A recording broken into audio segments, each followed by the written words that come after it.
Arm and Hammer like 5-in-1s and Amazon. We're doing review of Oh, Amazon that's Basic right. 50-liter, 30.2 gallon soft trash. $153 for a trash can. That's a lot of money. Is it like automatic? Does it clean itself? It better take itself out for that price. Yeah. I got Honestly. I have a bucket, a large bucket, $20. There you go. Mm-hmm. So, Like I spent like $40 at Bed Bath & Beyond and got something that looks that nice. Why is it that expensive? but for reals Anyway. though, it looks like we're doing a tier list, Tom. Oh yeah, so we always do this when the new sets come out, which is why this is never going to get boring to us. Even after we eventually go through all the colors and we did the tribes and next we're going to do the colors. It's like, as long as new sets come out, it's never really going to get bored. Mm-hmm. This one has some interesting ones for me. Oh yeah, there's some weird ones to talk about. But yeah, so we're getting into this. It's a short list like it normally is. Most of them actually come from the command. There's like 6 that come from the commander decks. Also, I don't think I did Thalia because that's just a reprint. Oh yeah, that's fair. Mm-hmm. Cause she is in the set. Just because they wanted to show that she's still alive. Still alive and kicking. It would have been cool to see a new version of her, but I guess I agree with you. Like, did we really need a reprint of that one? I think that they did it because they're trying to hurt Alrund's Epiphany. Oh, right. They're like, we need this specific one. And the thing is it doesn't even hurt the deck that insanely. Like, them waiting a turn means literally nothing. But we're going to have to wait and see if Alrund's going to get bans. And then because Alrund's get bans, Esca's Chariot's going to be too good in Standard, and then that's going to get banned. It's not like they just got a really good green cemetery wolf creature that makes your things cost less and exiles things. Or, this Planeswalker that makes these creatures equal to the amount of lands that you have. Oh, yeah. Well, that's already been... Well, that was out last... I know. But I'm just talking about the more stuff that we got. Like, I thought we were going to get maybe some stuff that helps balance out Standard, and they're like, no, here's fuel. Yeah, we got a couple things. A couple things. It's really not helping. It's not enough. But anyway, the first one on the list I see is... All right, here, let me just a little bit, because I'm not... Oh, that was on the wrong page. Yeah, so we have Oddrick, the Maid of Dishonor. Mm-hmm. The format 4/5. Whenever her or another one of your another vampire enters the battlefield under your control, you get a blood token. This triggers only once per turn. 2 mana, sacrifice a creature or a blood token. Each opponent loses 2 life, and you gain 2 life. So whenever her or one of our vampires enters the battlefield, So I feel. Yeah, go ahead. Yeah. All right. So my thoughts on it is, I wish, especially if it's, I guess, because it's not a commander card, it's just in the set. I would have liked it to be able to trigger more than once, because making a bunch of blood tokens is really cool, but use them, it all costs mana. So like, is having that, like, as we compare it to like the clue tokens, we have a commander that's 2 mana. Yeah, like, is it really that ridiculous if you're setting the condition on vampires? Yeah, so like, it's... I don't... Like, did it really have to be once per turn when it's, like, so conditional? Like, I don't understand the logic there. Like, I understand that they're trying to be careful, and I guess that the bottom effect is so generic that they don't want it to get out of hand, but, like, I don't really see a problem with this. No, so it's just okay for me. So I think what it is, it's just an enabler for blood token shenanigans. It makes them... She is a 4/5 for 4 mana, which isn't terrible. Not even just blood... It's any creature. Another creature or blood token. Oh, yeah. So I guess so she has her own mechanic, but then it can also just be a sack outlet in Rakdos. Which is good. So it has... So if you have a black-red aristocrats build with a good... way to go, but... Which a lot of sack outlets, like, she basically is an extra life drain with each sack. So if you have like one more damage dealer, if you think about it, it's actually, now I'm thinking about it, not too bad. It's 2 mana to sack a creature, and if you have another aristocrat effect, that's 3 damage potentially. Mm-hmm. So maybe, you know what? But it's fine. Maybe actually it is a good idea only having triggering 1 turn, because the fact that she can sack them, and cards like Ashnod Altar exist, or Ironworks exist, so you could like sack a blood token, get two of it, use the 2 to sack another one, So maybe it is good there is a cap on how many could she make. So it probably can be really easy to make a whole bunch of them. Yeah. Yeah. So you No, know what? I don't think she's the worst card in the world. So maybe we could. I think she's in a solid B. Yeah, I think she's. I think just her bottom effect alone by itself makes her good enough to be an aristocrat's deck. Yeah, and blood sets up reanimation pretty well too. You know, if you want to get weird and like go in that direction, it's pretty good in that regard. Okay, so this guy's so cool. Donald, I really like this card. Herald of the Wings. Whenever you cast a non-legendary creature spell with flying, you may copy it, except it's a 1/1 spirit in addition to its other types. Do this only once each turn. Damn. It's a Flying Matters deck, but a cool one because we get like illusion copies of them. Now this is one I 100% think should only happen once a turn. Yeah. Yeah, no, I totally agree. Because like going like I'm gonna cast 3 creatures and get 3 copies of them if they all have good ETB effects. And I'm glad that they're doing it like once each turn, not like once on your turn, like really limiting it like they used to word them. Yeah. I like the once each turn. Like if we've seen like Dean just built the Enter the Dungeon one, like the Esper one. Mm-hmm.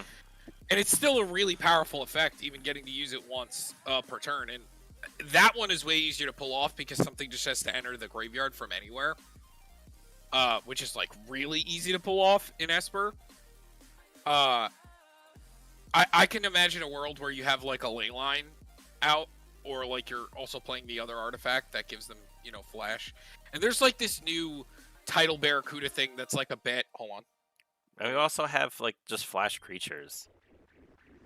Yeah, with flying. Didn't we just get a flash flying counterspell exploit creature? Is Brazen Borrower legendary? It's not, right? I don't. Do you know this? Yeah. Yeah, this is the weird card. But Brazen Borrower would be kind of cool, or like, you know, any weird like kind of weird flash control deck. No, he's like not. You could... Yeah, no, I don't think he was. But or she, whatever it is. I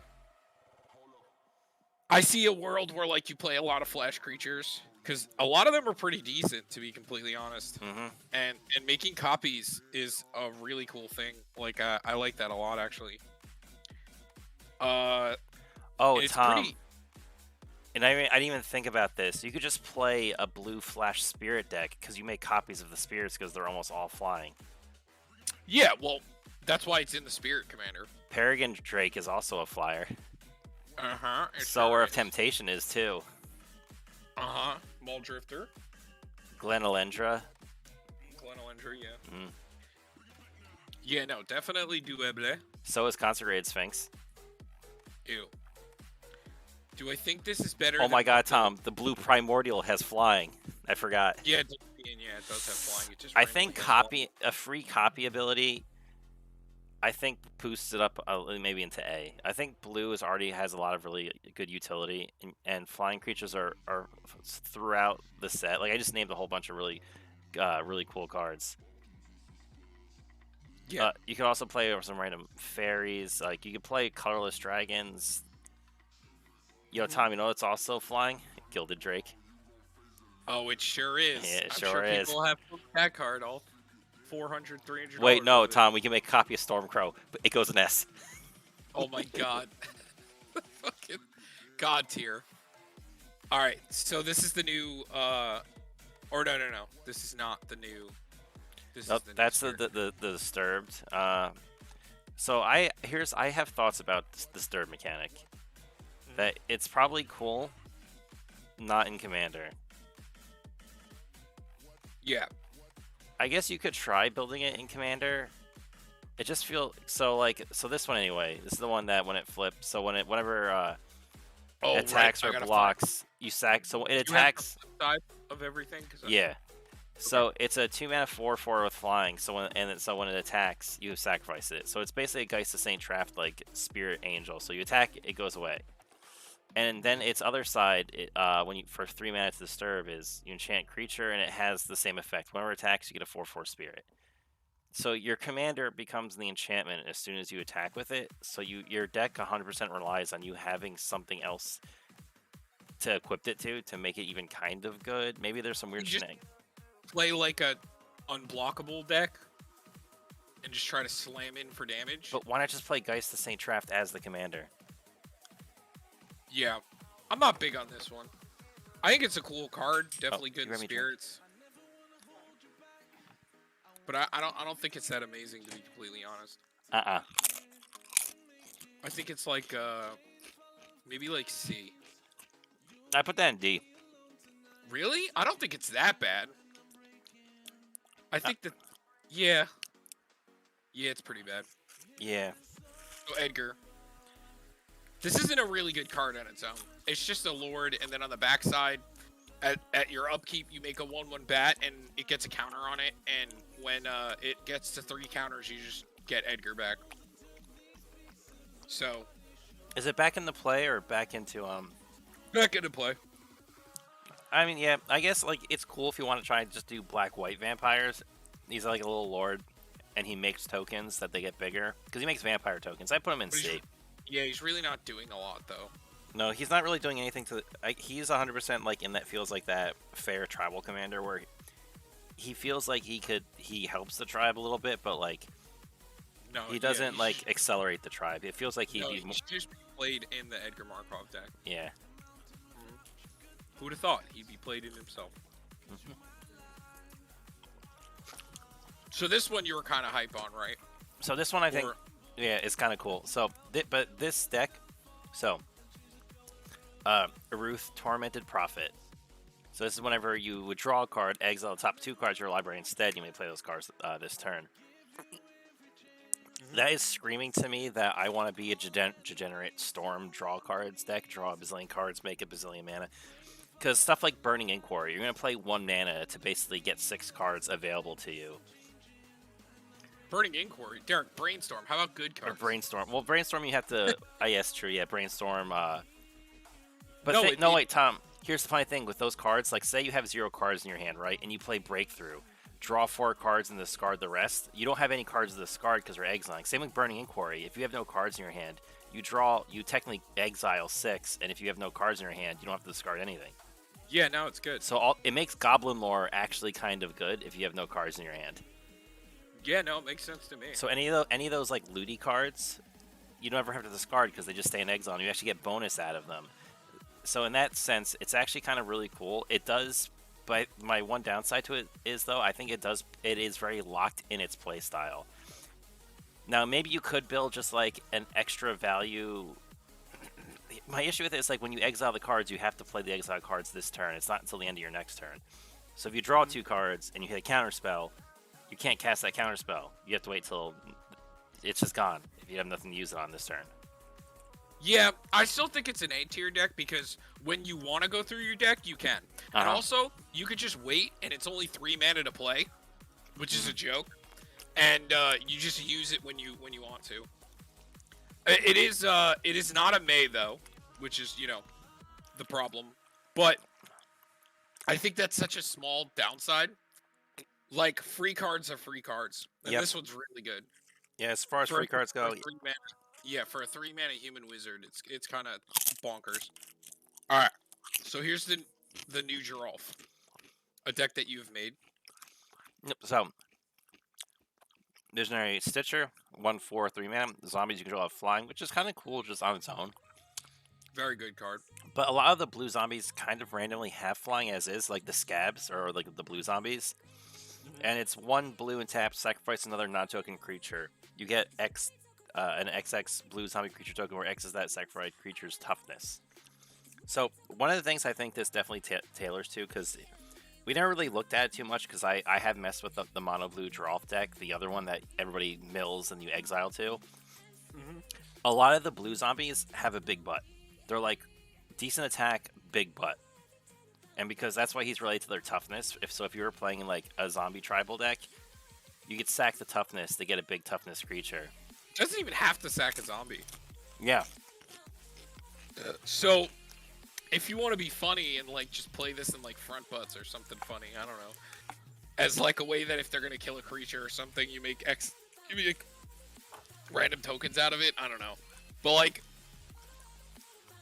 It's not bad. I mean, missing black is kind of, rough, but like it's not undoable. The other It's not draw like, is better as like a mono blue commander for zombies. yeah, definitely.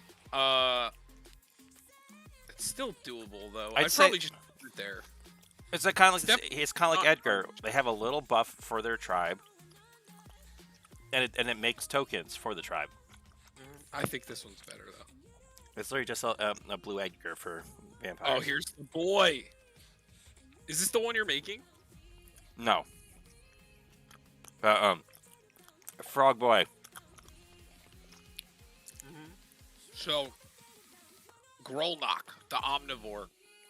Whenever you play a frog, whenever a frog you control attacks, mill 3 cards. Whenever a permanent card put into your graveyard from your library, exile it with a crow counter on it. So that's just any time, which is really good. You may play lands and cast spells from among those cards and exile with crow counters on them. Hey, look. It's basically doing what the blue-red person is doing, but better because it's Simic. Yeah, this card's kind of ridiculous. It gets free cards, and no matter what you do about it, like, you're gonna be able to cast those spells. And you get to play Now, the lands, too.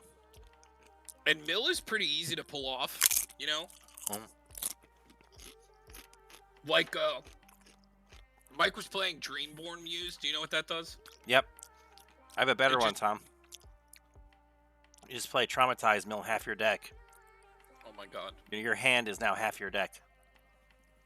Because there are counters on them, even if your commander dies, you replay them, it still knows the counters.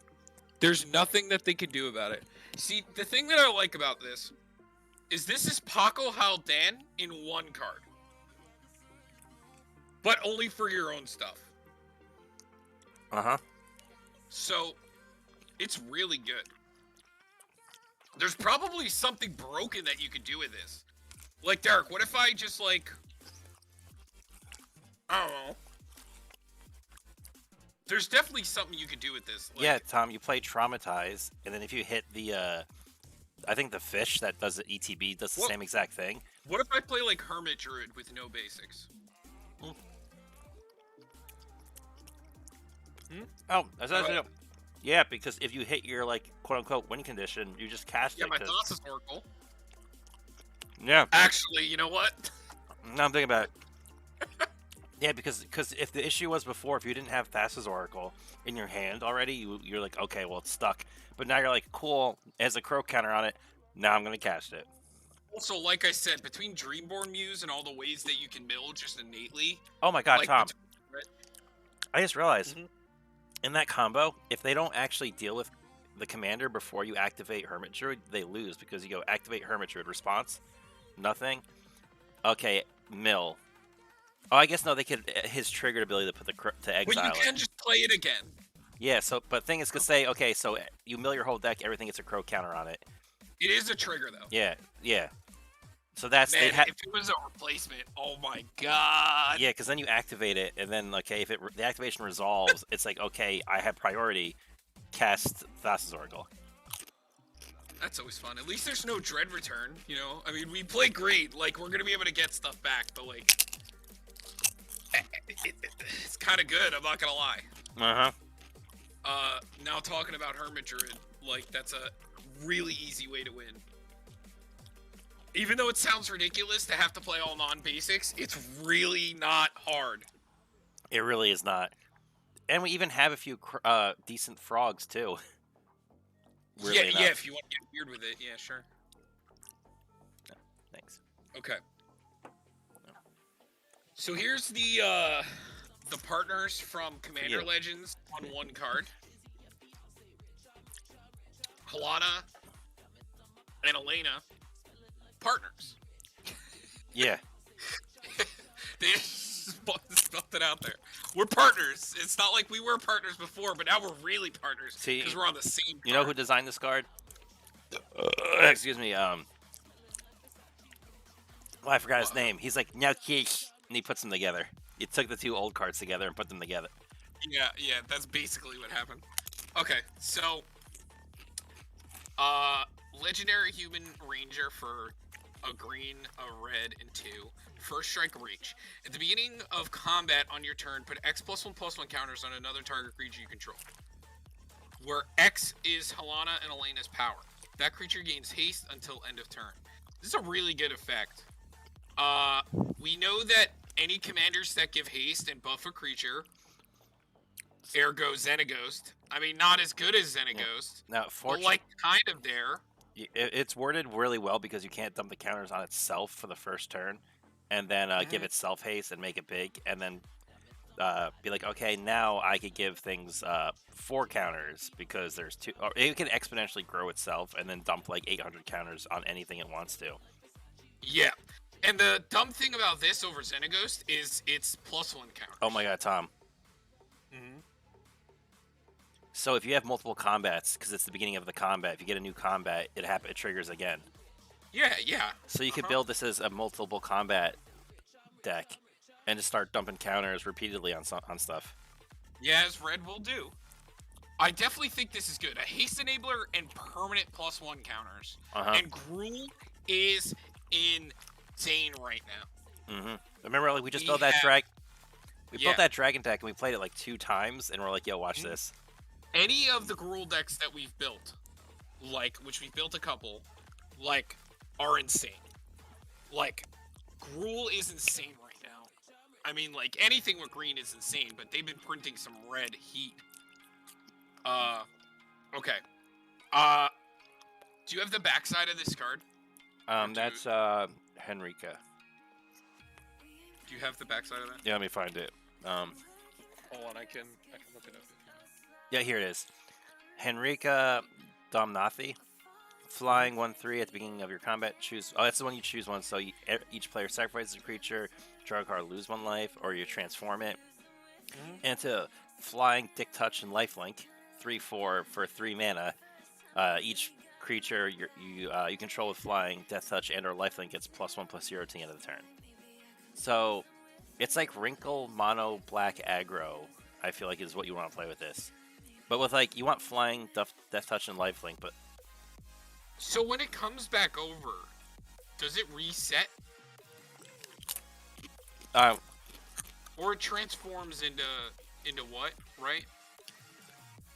Is it locked into the transform, or can it go? No, so what do you mean once it's transformed? Yeah. You can't go back unless you blink it, so. Right, which is, you'd have to reanimate. Yeah, and if you flip them back over, like you somehow retransformed it somehow, like by some weird card effect, I don't know, it would still remember which ones you picked because it's not a new entity. It still exists on the battlefield. Yeah, I thought so.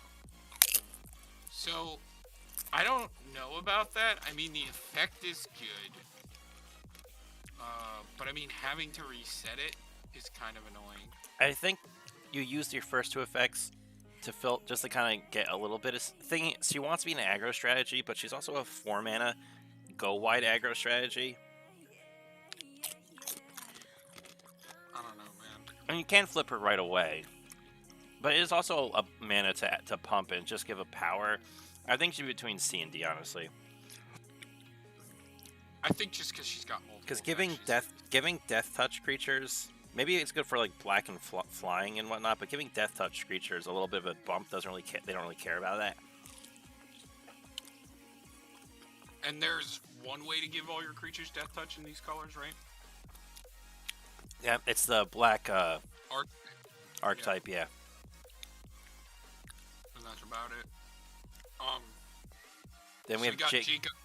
Yeah, go ahead. You want to read this? Yeah, Jacob. Card? So here's one I thought was gonna be really hyped about, but I'm not as crazy about. So it's draw a card, then exile a card from the top from your hand face down. You may look at it any time it remains exiled. Then you pay 6 if you do transform it. And at the beginning of your upkeep, you exile the top card of your library face down. You may look at this card for as long as it remains exiled. Once during each of your turns, you may play a land or cast a spell from among those cards exiled. This way, with permanents without paying their mana cost. So it's only on your turn. So instant and sorceries like suck. Well, instants anyway, because you're at sorcery speed. It's basically a almost feels like a weird mono blue version of the suspend commander. Because this deck just wants to cheat big things in. It's a cheat card. You cast things for free. Yeah, scroll rack, Sensei's top. And yeah, it's funny. I was curious, so I looked at what people are playing it, and it's time stretch, expropriate, omniscience, memory indulge, paradox age, enter the infinite, nexus of fate, time. It's a turbo turn deck, Yeah, it's like a Joda. and they're Want to play playing. big Yep. things easily. And so Paradox Haze and Sphinx of the Second Sun, they get an additional upkeep, so you have multiple triggers of the flip side. Yeah. Another turbo turn it's commander. really easy to do Into the Infinite because of Mystical Tutor. Mm-hmm. That's kind of degenerate. Like, I'm not going to lie So to you. it's as good as your free stuff that you're casting is. Which is easy to do in blue, because blue, big spells win games. Mm-hmm. So I think he's at least an A-tier commander, considering the facts of that. The cool thing about him too is how his word, because it exiles face down. No one knows what you're actually suspending or exiling. Yeah. Definitely think he's better than that. Because you could be like straight like, okay, then I'm now playing Eldrazi, or now I'm playing Krakens. Mm-hmm. Yeah. And the thing is you should just play it all, honestly, because it just seems like you just want payoffs. Exactly. Honestly. So, like, it seems good to me. Okay, so this is the partner commanders. Or no, this is one of the... Is that one of the... Yeah, let me find the other one. What's the name? Partner with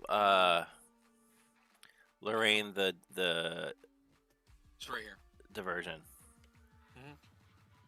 So she is at 3/4 with lifelink. Whenever a creature control dies, you gain 1 life and create a blood token. So that can happen at any time, as many times as you want. And the other side, actually, they don't have it in this list here. Okay, so it's first strike, 2 mana, sacrifice an artifact or creature, go target creature. I think I think it's just a fair effect. It is a very fair effect. I totally agree with you. Like, I don't really know, like, Oh, here's what this is. how you really abuse that. It's an aristocrats deck again, and you get to sack them to do the life drain. Then you get a blood token. Then you get sack the blood token to goad creatures to make them attack, and hopefully slam into stuff. Because it also makes them not attack you, so you could goad like your opponent's big dragons or stuff. So and that says they can't attack you. Yeah. It's definitely strange. How do you feel about it? You know what? I think it's just a fair mechanic. It's a fair mechanic because you're gonna force your opponent's creatures to attack, and you're gonna get value out of your creatures dying, and you're not getting like crazy value. And like I said, goading isn't like the best thing. And if you have nothing like crazy But to I goad, think that whenever a creature dies, excuse me, Yeah. you gain a life, and making a blood token that's actually pretty good. They didn't put a once per turn on that. no. So that can happen as many times as you want. I think it's like better than this, to be completely honest. I kind of agree. Because you have the sack outlet. Like, the sack outlet's not as good, but like you are getting the blood tokens. So like I feel like you can do some weird looter reanimation build with this too. Mm-hmm. Like, I see a world where you can loop Dockside with this. Like, I don't know. There's definitely something there. This might even be the potential to be an A-tier commander, but I'm just not seeing it right now. Because you just say sacrifice an artifact or a creature. If this dealt damage, then we'd be talking instead of gaining life. But I mean, it's really easy to combo in black. Mm-hmm. Very easy. They're vampires. They're both rogues, by the way. Roguey boy. Unfortunately, rogues is now Krakens. The better tribe. Mm-hmm. There's definitely something here. Like I said, I think that this can be an A deck. This is like a B+. So, yeah, I agree.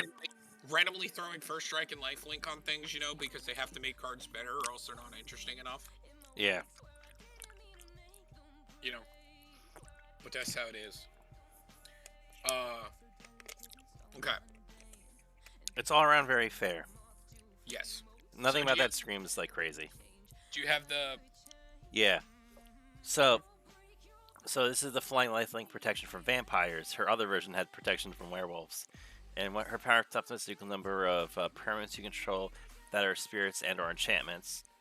And so on her other side is, and you enchant creature. Enchant creature has flying, lifelink, protection. Basically all of her effects.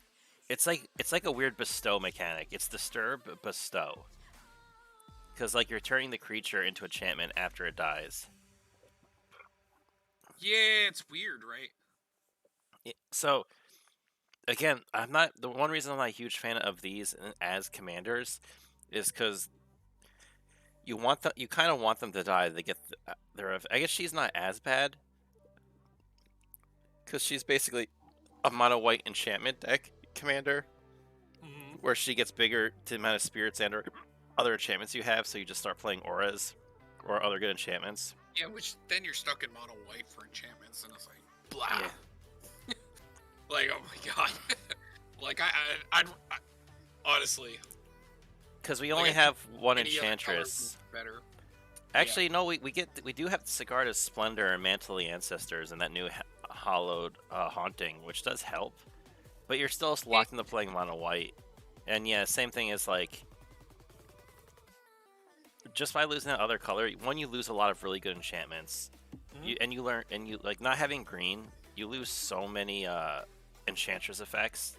And that's kind of what they really want, because if your commander gets blown up with all the enchantments on it, and you don't have the way to get it back, like you're so far behind. Yeah, you're so screwed, dude.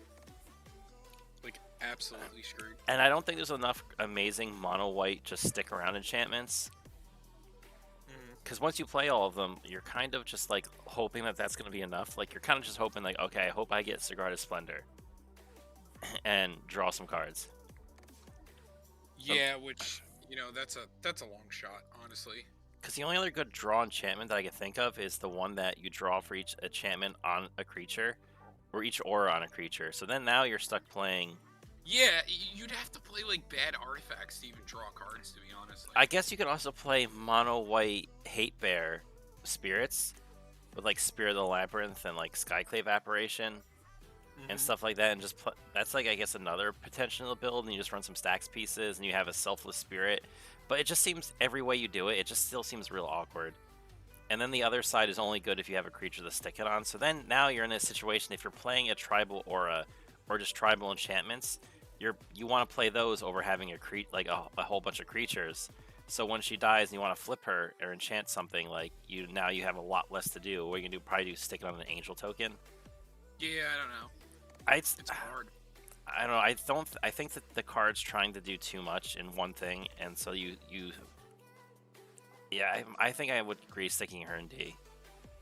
Yeah. Too much work, man. Oh, here's the new Spirit Commander. You want to talk about this one? Alright, yeah, so this spell costs one less to cast for each spirit you control, flying, and whenever Relentless Revenant or another non-token spirit you control dies or deals damage to a player, create a 1/1 white spirit token with flying. So he's a spirit commander that makes spirits. He costs less for spirits. My only concern with him is whenever him or another non-token spirit you control dies, there's no combat damage to player, create 1/1 white spirit token with. Uh-oh.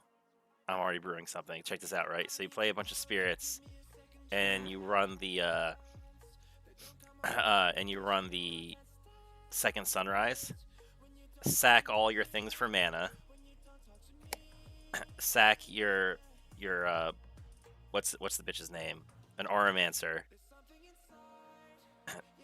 Then second sunrise, they all re-enter. You get a whole bunch of spirits. Auramancer comes back, brings you back second sunrise. But I'm guessing you could just do that anyway. Second sunrise. It's based it. Instant? Yeah, that brings back everything. You mean Archaeomancer? Archaeomancer, that's what I meant. Yeah. I guess that was already a thing, like a good sack outlet. But the thing is, all the spirits generate 1/1 spirits. So you could technically keep doing this and make infinite 1/1 spirits. And if it's like a Phyrexian altar, now because your commander reduction cost becomes so much, you just infinitely sack it for mana. But that's the silly degenerate way. Let's play tribal spirits, Tom. Yeah, and as a tribal spirit commander, she's really good. I am a little sad that we don't have black in it, but most of the spirits have been recently blue-white. There's only a few other black Yeah, ones. but Dizer deals combat damage is so good. And flying is really annoying, and just swing with a bunch of 1/1s. Yeah, well, and there's ways to pump them too. So I think she's like a B. Yeah, I think she's in that same. Maybe, Actually, no, I maybe think. not insanely strong, but I think we get might be underestimating how wide spirits could go and how much damage they could do. But I guess you're still in an attack strategy. but, In that. but name really strong spirits. There's not like a ton. I mean, we A have lot of them are okay, we you know, do have a decent amount of lords. but not a lot though. There's like 2, right? 2 or 3. No, we have more than that. Because there's one that's black, right? We missed one that's black, so we actually have 3 lords. I was doing a quick check.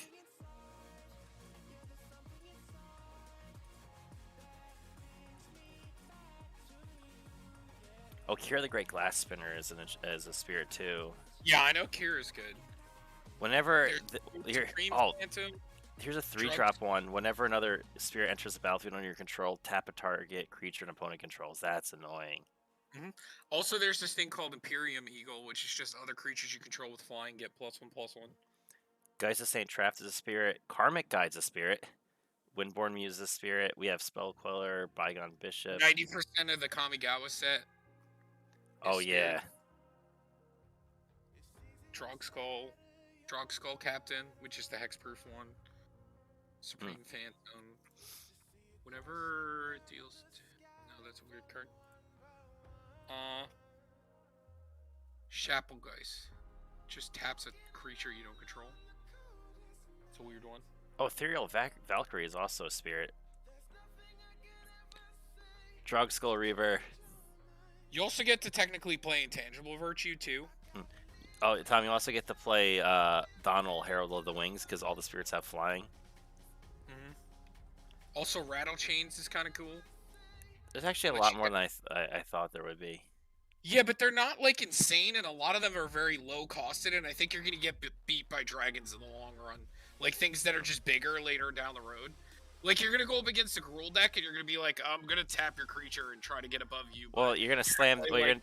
one dragon, and it's gonna be like bad news. Now you're gonna slam down Reconnaissance Mission and draw, or play a Distant Melodies and draw 1,000 cards. I know, but like, it's still 1/1. It's true. It's still just 1/1 spirits. But I think I get it. It's in a very fair spot. I'm sorry, it's not as busted as Gruul shenanigans. No. I'm just saying that's why the only reason I'm putting it in B. But is that we do get a Chroma's Will, Dovin's Veto, and Teferi's Protection in these colors. Which that's kind of cool. In blue, you know. But it's just I don't think the spirits are crazy enough, is what I'm saying. They're good. They're not bad. There's good spirits, but not as crazy as some other tribes.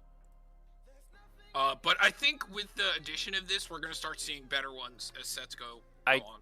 And it also does say non-token spirit, so you can't get spirits with your tokens. Yeah, well, that was smart to word it that way, because that would be kind of cool. Here's the new Oddrick. I put him in D. You just get a bunch of blood tokens. I'm not a fan of this. Like, it's blood tokens and like a bad use of abilities. Like he's really not good. It's alphabet soup. You get a bunch of blood tokens. What's that really do for you in these colors? Yeah, nothing. Also, this guy, Rutstein. When he enters the battlefield or at the beginning of the upkeep, this says a lot of things that it does. Mill a card. Oh, by the way, I'll finish reading the card before if a land card is milled this way, create a treasure token. If a creature card is milled this way, create a 1/1 green insect creature token. If a non-creature, non-land card is milled this way, create a blood token. Okay, I am so glad that they mentioned with this effect. Because, my god, if it was just when cards were milled, this guy would be S tier. Yeah, no, 100% if it was self-milling. In these colors, Dredge, excuse me, hello? We just mentioned Hermit Druid. So you telling me I'm gonna dump my whole deck and get all the treasures? Like, no, they worded this guy perfectly to make him medium. Yeah. Like, the wording could not be better. Still a decent card. Not really that good. No, he's just a cool value. I think what he wants to be is like in a self-mill deck, and as just like a value engine, as like as a way as he mills by an effect.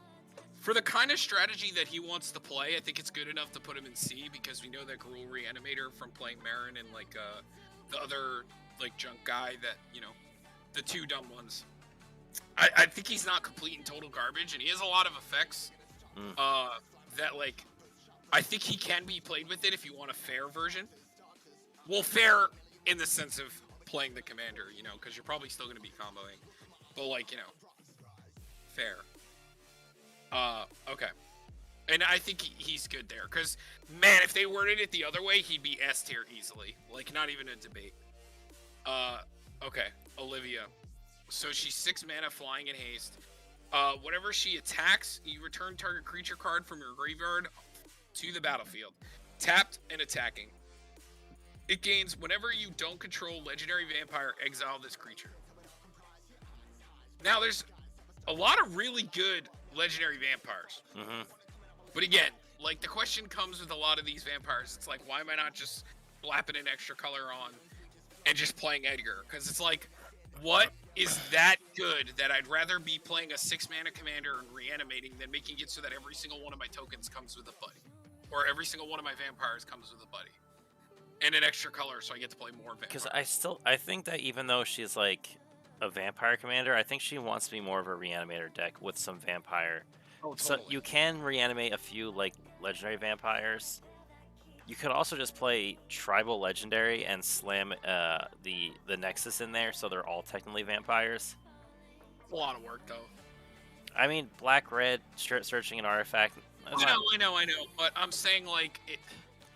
Yeah, like I said, it's a very fair. Really, yeah. It's a very fair reanimation card. Now, where I think this card's going to shine more so, because it's flying in haste, is in standard, where you're going to be seeing a lot of blood tokens. You're going to dump a creature, like you're going to see her in your hand. You're like, okay, I'm going to sack this blood token, discard some crazy good card, and then I'm going to play her and then attack, because she can attack right away and reanimate it immediately. And the thing that I don't like is it exiles the creature, like, if she's gone. It's kind of like the old Chainer, you know? But I think she's like a C tier, because she's not like doing enough for me. And, like, she sets way too many stipulations on the card, honestly. But I mean, but then a reanimate just on attack with no mana, that's pretty cool, pretty good. Yeah, with flying in haste every turn. I mean, yeah, it's fine, whatever. It's probably like about here. Okay, the other partners, these are really bad. They just involve tapping creatures now. It's whenever an opponent becomes tapped, if it wasn't, put a plus one counter on one. Yeah, the thing is, it comes in so late game that, like, I don't think you're gonna have. Yeah, exactly that. Okay. What? Oh, sorry. I think you panned over a little bit, and the Saitama face went on. That's my opinion on these. Now, Oh, sorry. I really like a tap down commander like theme, and I really have been kind of looking at one point making an entire deck based around like tapping permanents. So like, Damn it. Yeah. Damn Sorry. It's okay. So I have been really looking for something like a Frost Titan effect. Just attacks ETBs and returns, tap something, cast something, tap something. But like, what does that really do? Because it doesn't turn off their effects. Yeah, sure, like it's not keeping it tapped. Now, if it said it doesn't untap at the beginning of the next untap, that's actually a completely different story. I think that would make it much more playable. But yeah, for a 5-mana 3/4, like, did it really have to not say it's a freeze? Like, is that really the end of the world to freeze one creature a turn? Especially in a set that's built for Commander, I think that, like, you kind of need that. Just tapping something down once until they're Precons, that effect is really good. In Draft, that effect is redonkulous. Well, you won't see it in Draft because it's a Commander card. I knew that. That's what I'm saying. It's basically a Draft card. Mm-hmm. So, the thing is... I might put it... I still put it in D, the top of D, because maybe there's a weird world where, like, you give the Geist Avenger like can't be blocked or like unblockable, and Which you easy to do in those colors. Very easy. and then I guess you could play tap all creatures your opponent's control effect. Like you play Cryptic Command, it does get a counter for each creature. Dirk, are So you ready to talk about your boy? you mean the S tier best commander? This the whole set? Yeah, stick him up there. No, he's pretty fair. I'd put him in the solid like B area. I don't know, man. I wouldn't say fair. Derek, I think you're underestimating how insanely strong it is to copy a creature every turn in black and blue. And you get 2 of them. Okay, so fair enough. You don't have to play the Kraken monstrosity that I built. You can just build good creature ETB or good creature effects and just start getting copies of them. I'm thinking of like the Grave Titans, the Noxious Gear Hulk, Diluvian Primordial, and then we just slap Masswood Nexus in there instead of even trying to play. Like, we'll probably still play like some of the weird ones, but like you said, like with Masswood Nexus, like I'm just playing Solemn Simulacrum and Muldrifter in every card. That, you know, all the good ETB stuff. And I'm also getting Pseudo Reanimation too because I'm playing black. Wait, Tom. So he is the best Helm of the Host commander because the Helm of the Host targets can target the other non-legendary versions of himself to make 2 more copies of them. And when they all attack, you could each have them each choose a non-legendary version of him. I feel like just a 3-mana creature. Now the only problem with it is sometimes he doesn't flip. Yeah, that's the real true downside. Which is hard for me to fight for it to be an S, because it's definitely a strong A. Like pushing towards an S. But I feel like comparing it to like this, where like you're winning on the spot, this is just a degenerate amount of value. And I think that falls perfectly like around this.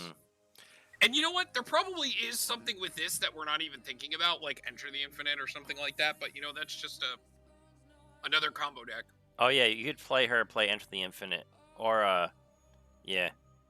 I guess another thing you can do in like so there's a few things. There's cards like Otherworldly Gaze and Consider that lets you set up your graveyard a little bit, so at least you could stack something on top of your deck with it. No, I'm not saying it's hard.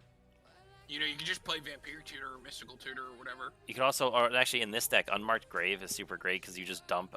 You know, I need to pick that up for this deck. I think I have one. You Unmarked Grave, a Kraken into your graveyard, then play. Right, you know what you need? What? Do you own a Volrat Stronghold? No. Do you know how expensive that thing is? That would be so good for this deck, though. But seriously, Tom, think about it. So, like, stuff like an Unmarked Grave, you dump a creature, or Buried Alive, dump like 3 creatures, and then you just play your. Well, I think you only want to run 1, so maybe Entomb. Okay, it's not as bad as I thought it would be.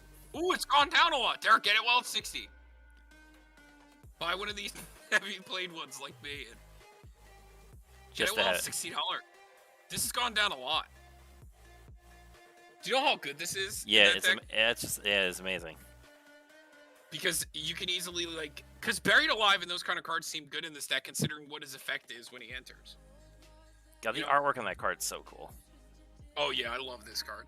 This is such a strong card. I've had this in Villas for a long time, and I also had a Lake of the Dead, but I actually took it out a while ago. Because I'm not like hyper turbo into playing Villas, which is kind of a lie because I play Mana Bolt and stuff, but you know, whatever. But that's fine. This card seems insanely good in that deck. Yeah. But yes,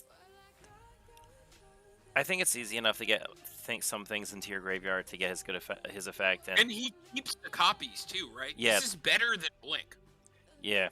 So it's better than Pasa, like the one that blinks and keeps things under your control. Like, this is way better.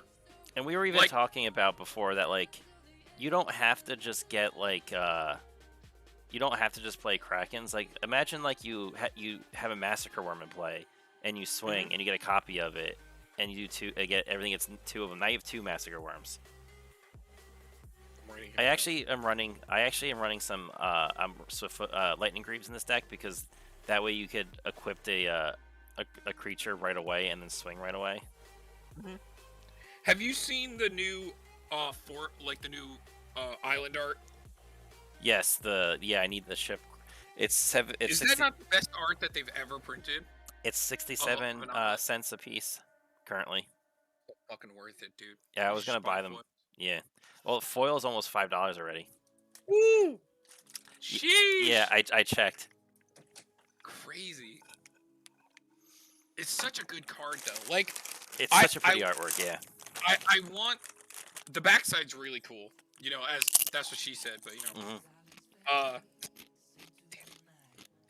but yeah, like just in a world where he's an ETB commander, like I think that there's a Sea Monster soup deck, and then an ETB deck that's playing the cards that make them Krakens. Like, you know, you can play Arcane Adaptation if you want to go crazy with it to make sure that you have multiple ways to do it, Hmm. because it's insanely strong. You know, it's very strong. Yep. Like, you know, you had a Spelutro Primordial the other day, but you were playing against probably the worst decks in the world to play that card against, because you had an instant sorcery, no permanent deck, and then fucking all enchantment, like an enchantment based deck, and a Modi which takes forever to play creatures because they're all so big. Like, not like you won't get good stuff from me, like I was your only chance, but like not good enough. Yeah. I don't get like creatures in the grave that quick is the problem. But yeah, definitely a really solid card in any way that you build him. Okay, so here's the other commander. Streffen. Morer Progenitor? Maurer? More. Sure. More? It's a word. What's the English Maurer language? Progenitor. So flying at the beginning of your end step, you create a blood token for each creature who lost life this turn. Mhm. Whenever it attacks, you may sacrifice 2 blood Each tokens. player. Each Yeah. player. You said each creature. Oh, sorry, for each player who lost life this turn. Sorry. Whenever he attacks, you may sacrifice 2 blood tokens. If you do, you may put a vampire card from your hand on the battlefield tapped and attacking against indestructible into the end of the turn. Eh. So I guess it's kind of cool. Again, it's a cheat thing in, but here's my issue with this card.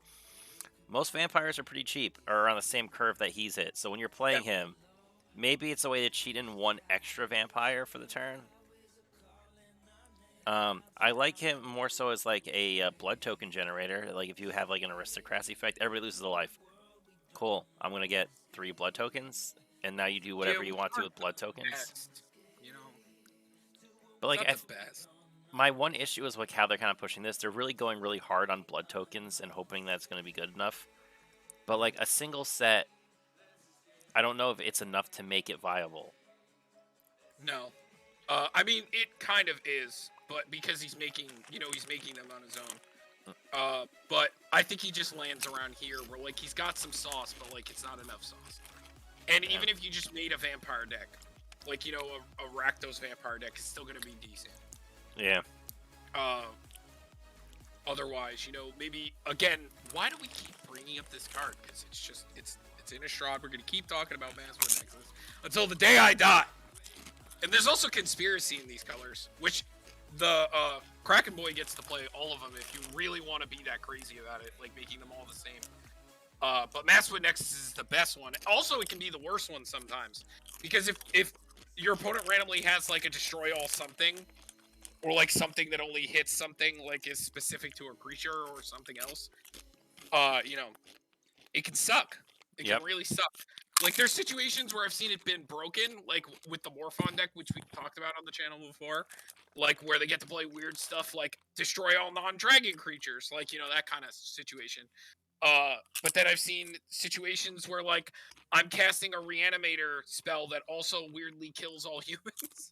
Like, you know, weird stuff like that. But, like, it's zombie a very apocalypse. niche situation. Yeah, zombie apocalypse. So it's like a very niche problem when the card is so broken. Because the best part about that is it's also making a changeling of the tribe that you're playing, which is just, you know, just a nice, just nice to have something that makes a blocker too. But like, Batman. That and Masswood Nexus. Batman. Cheating and things. Yeah, here is Batman. What Batman. do you think about the card, though? All right, so I think it's a kind of interesting. So whenever they're a non-vampire token, you control dies. You may pay 1 and exile it. If you do, you get a 1/1 black creature token with fly. It gains when this creature deals combat damage to a player. Sacrifice it and return the exiled card to the battlefield tapped. It's okay. Ooh. I agree. Okay, so I see 2 different worlds of this card where it's either going to be really good and really hard to like annoyingly deal with. Because the thing is, even if you kill this commander, the tokens have the effect. Yeah. So the tokens can just hang around and wait for a free opportunity to slam in. But then you're also, but they have to be vampires. So now you're playing mono black vampires. So there's definitely enough to play mono black. And I guess he's a decent enough one for it. But you just have to make sure that the 1/1 tokens can deal combat damage to get your creature back. And like, it's just a really roundabout way of reanimating them when you could just play some reanimation spells would be 100 times easier. But I guess it's like a backup to the backup plan. And you also have to pay 1 to like get the effect. Yeah, that's kind of annoying. But I guess they had to put some kind of limiter on it. With Tom, I feel like, you know, we play Vastwood Nexus, and now everything's a vampire. So when it dies, you pay 1. Right? Funny because I think we're gonna bring up Vastwood Nexus for the next 3 command cards. Yeah. Oh my god. Anyway, it's okay. I think it like lands here. It's definitely doable. It's a fair reanimator. Yeah, not insanely good though. This guy though, what do you think about this guy? Oh, so we're doing the training? Yeah, this guy's awesome. Oh yeah, when you cast a creature spell, you get a 1/1 green and white human soldier token with training.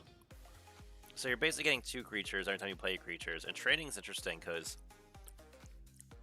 the way it should technically work and how this deck works, because training is whenever this creature attacks with another creature with greater power, put a +1 counter on that creature. So you attack with the 1/1 with your commander, that creature will become a 2/2. You cast a creature, you get a 1/1. When it attacks with one of those tokens with training, they'll become a 2/2. You're just it's literally building bears, attack bears, and then you can just play another 1 bigger creature. And now when they all attack, they can get another +1. Yeah, I think this is really strong. Also, just like as a tokens card, just in general, and also like as a commander, like casting a creature and making tokens is really good. And there's a lot you can do with tokens in those colors. Cathar's Crusade, like you literally have all the doubling effect for tokens. And they can get so big because of training. This is definitely an A-tier commander. You know, now it's in the perfect colors for this. You know, now I'm even thinking about it, which makes this potentially you get doubling season. No, you know what makes this really like? Okay, say you just play a good curve. Okay, now I'm gonna play like a almost like a stompy deck where okay, I'm not gonna play a 4/4. Now every time I attack with my creatures, those tokens are gonna go from 3/3s to a 4/4 eventually. So it's every time you know how easy that is to abuse in a deck that's like probably playing around with +1/+1 counters a little bit. Yeah, and I think it's like you're just constantly. Oh my god, you play like a hardened scales in this deck. Or doubling season. Doubling season, yeah. You're making double the tokens, then getting double the counters. No, actually, now I'm kind of scared of this. And then Tom, then imagine you go on the big swing, and then you're like, oh cool, we're gonna. Oh my god, what's that new card? The double the power of everything in play on the beginning of combat. Let's go. Yeah. So it's kind of broken. It's actually really strong. I think it's easier to win than that. And it's green. Yeah. So that means you also get to play Shamanic Revelation. Probably still go play Skull Clamp. You get Cathar's Crusade. You get Beast Whisper. You get all the goodness. Yeah, no, yeah. Shamanic Revelation's a deck. Like you play him, you cast 1 creature. You're already 3 creatures wide. He's like a green-white version of Oddrick while he's in play. And like the training is just so. He's like Mentor the Meek. He reminds me of Mentor the Meek. Except the training is like a little bit harder to pull off than Prowess, but like still really good. Wait, what if we just stick him in with a deck with this would be really interesting. So we pair him with a deck that oh, what are they called? Mentor. You get mentor in training. Yo, Tom, I also realized he's a human, so you could build a humans deck with it too, and you know how humans could be. He's a human cleric. Considering we just got, like I said, like the Kalia, the Kaltita, the one that makes humans make mana, and he makes human creature tokens. Yes. And then we also have whenever another human enters the battlefield under your control, put a +1 counter on Kyle. Oh, we have Kyler, Sigarda's emissary. Other humans get a +1/+1 for each counter on it. Tom, you play that dude. Every time you get the human enter those tokens enter the battlefield, he gets bigger, which then buffs all of those human creatures. Okay, this is scary. I don't like it. Put it away. Yeah, I think it's really good. Oh my god, Tom, you know who else is sorry, Champion of Lambolt in that deck too. Creatures with power less than Champion Lambolts can't block creatures you control, and whenever a creature enters a battlefield, you put a +1 counter. So you get 2 counters on it every time you play a creature. And it's a human. It's no bueno. I don't like it. Put it in the trash right now. It's really good. I think it's really good. Alright. This guy. Slug Boy. This guy. So I was reading this card all the way through. It's like, he seems really cool, pretty good.